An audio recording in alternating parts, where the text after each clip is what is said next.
गं गणपते नमः। आप सभी का आपके अपने चैनल पर बहुत बहुत स्वागत है। इस वीडियो में हम कार्तिक मास महात्म्य कथा अध्याय 15, 16 और 17 का रसपान करेंगे।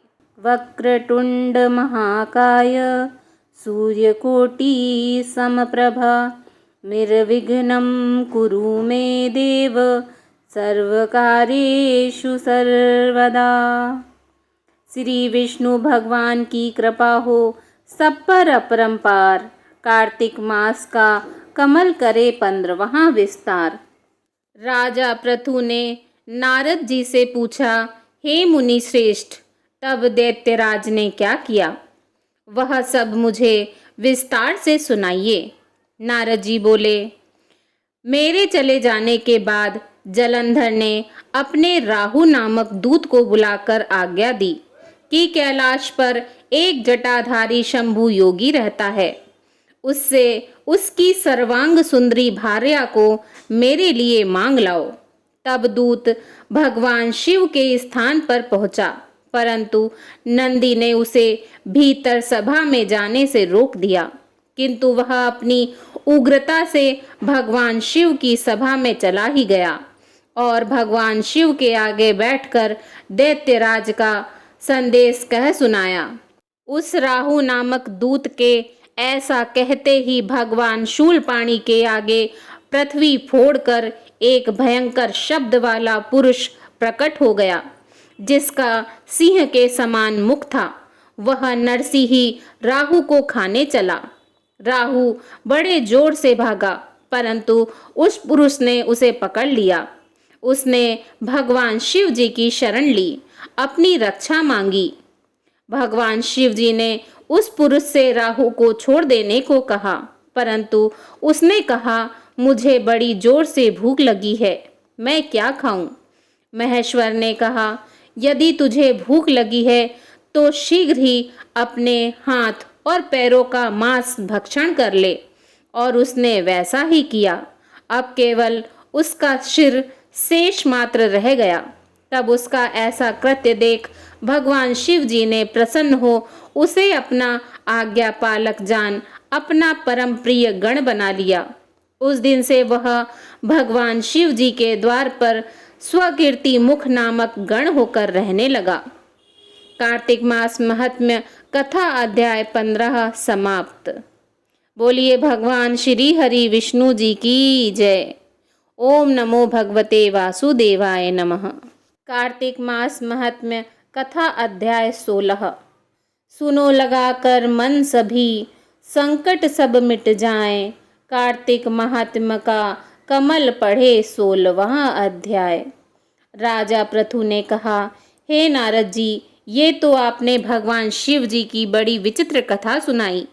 अब कृपा करके आप यह बताइए कि उस समय राहु उस पुरुष से छूटकर कहाँ गया।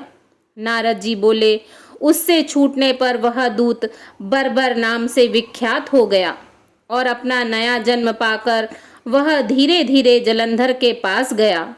वहां जाकर उसने भगवान शंकर की सब चेष्टा कही। उसे सुनकर दैत्यराज ने सब दैत्यों को सेना द्वारा आज्ञा दी। कालनेमी और शुंभ निशुंभ आदि सभी महाबली दैत्य तैयार होने लगे।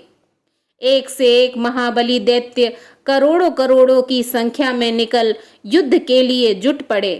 महाप्रतापी सिंधुपुत्र भगवान शिव जी से युद्ध करने के लिए निकल पड़ा। आकाश में मेघ छा गए और बहुत अपशकुन होने लगे। शुक्राचार्य और कटे सिर वाला राहु सामने आ गए। उसी समय जलंधर का मुकुट खिसक गया, परंतु वह नहीं रुका। उधर इंद्रादिक सब देवताओं ने कैलाश पर भगवान शिव जी के पास पहुंचकर सब वृत्तांत सुनाया और यह भी कहा कि आपने जलंधर से युद्ध करने के लिए भगवान विष्णु को भेजा था। वह उसके वंशवर्ती हो गए और भगवान विष्णु जी लक्ष्मी जी सहित जलंधर के अधीन हो उनके घर में निवास करते हैं। अब देवताओं को भी वहीं रहना पड़ता है। अब वह बलि सागर पुत्र आपसे युद्ध करने आ रहा है, अतएव आप उसे मारकर हम सबकी रक्षा कीजिए। यह सुनकर भगवान शंकर जी ने विष्णु जी को बुलाकर पूछा, हे ऋषिकेश, युद्ध में आपने जलंधर का संहार क्यों नहीं किया और बैकुंठ छोड़ आप उसके घर में कैसे चले गए? यह सुनकर भगवान विष्णु जी ने हाथ जोड़कर नम्रता पूर्वक भगवान शंकर जी से कहा, उसे आपका अंशी और लक्ष्मी का भ्राता होने के कारण ही मैंने नहीं मारा है। यह बड़ा वीर और देवताओं से अजय है। इसी पर मुग्ध होकर मैं उसके घर में निवास करने लगा हूँ। भगवान विष्णु जी के इन वचनों को सुनकर भगवान शंकर जी हंस पड़े। उन्होंने कहा, हे विष्णु, आप यह क्या कहते हैं? मैं उस दैत्य जलंधर को अवश्य मारूंगा। अब आप सभी देवता जलंधर को मेरे द्वारा ही मारा गया जान अपने स्थान को जाइए। जब भगवान शंकर जी ने ऐसा कहा तो सब देवता संदेह रहित होकर अपने स्थान को चले गए।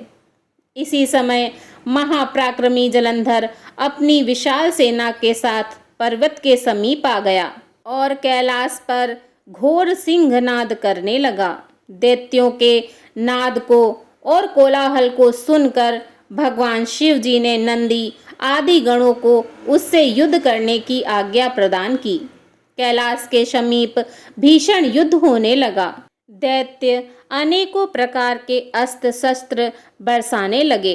भेरी, मृदंग, शंख और वीरों तथा हाथी घोड़ों और रथों के शब्दों से शाब्दित हो पृथ्वी कांपने लगी।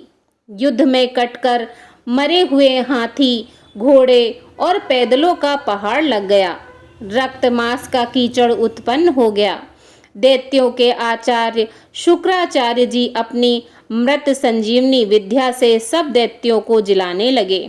यह देखकर भगवान शिव जी के गण व्याकुल हो गए और उनके पास जाकर सारा वृत्तांत सुनाया।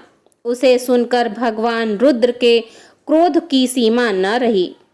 फिर तो उस समय उनके मुख से एक बड़ी भयंकर कृत्या उत्पन्न हुई, जिसकी दोनों जंघाएं ताल वृक्ष के समान थीं। वह युद्ध भूमि में जा सब असुरों का च्वरण करने लगी और फिर वह शुक्राचार्य जी के समीप पहुंची और शीघ्र ही अपनी योनि में उन्हें गुप्त कर लिया। फिर स्वयं भी अंतर्ध्यान हो गई। शुक्राचार्य जी के गुप्त हो जाने से दैत्यों का मुख मलिन पड़ गया और वे युद्ध भूमि को छोड़ भागे। इस पर शुंभ, निशुंभ और कालनेमी आदि सेनापतियों ने अपने भागते हुए वीरों को रोका। भगवान शिव जी के नंदी आदि गणों ने भी, जिसमें भगवान गणेश और स्वामी कार्तिकेय जी भी थे, दैत्यों से भीषण युद्ध करना आरंभ कर दिया। कार्तिक मास महात्म्य कथा अध्याय 16 समाप्त। बोलिए भगवान श्री हरि विष्णु जी की जय। ओम नमो भगवते वासुदेवाय नमः। कार्तिक मास महात्म्य कथा अध्याय 17। भक्ति से भरे भाव, हे हरि मेरे मन उपजाओ। 17वां अध्याय कार्तिक, कृपा दृष्टि कर जाओ। उस समय भगवान शिव जी के गण प्रबल थे और उन्होंने जलंधर के शुंभ, निशुंभ और महासुर कालनेमी आदि को पराजित कर दिया। यह देखकर सागर पुत्र जलंधर एक विशाल रथ पर चढ़कर, जिस पर लंबी पताका लगी हुई थी, युद्ध भूमि में आया। इधर जय और शील नामक भगवान शंकर जी के गण भी युद्ध में तत्पर होकर गरजने लगे। इस प्रकार दोनों सेनाओं के हाथी, घोड़े, शंख, भेरी और दोनों ओर के सिंहनाद से धरती त्रस्त हो गई।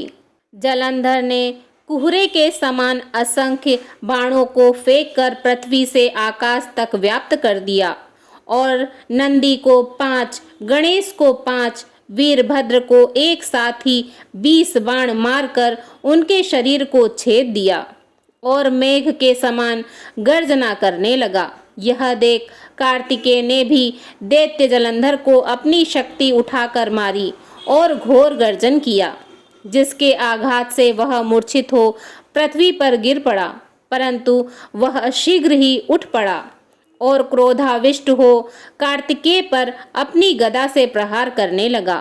ब्रह्मा जी के वरदान की सफलता के लिए भगवान शंकर पुत्र कार्तिकेय स्वामी पृथ्वी पर सो गए। गणेश जी भी गदा के प्रहार से व्याकुल होकर धरती पर गिर पड़े। नंदी व्याकुल हो गदा प्रहार से पृथ्वी पर गिर गए। नंदी व्याकुल हो गदा प्रहार से पृथ्वी पर गिर गए। फिर दैत्य ने हाथ में परिघ ले शीघ्र ही वीरभद्र को पृथ्वी पर गिरा देकर भगवान शंकर जी के गण चिल्लाते हुए संग्राम भूमि छोड़ बड़े वेग से भाग चले।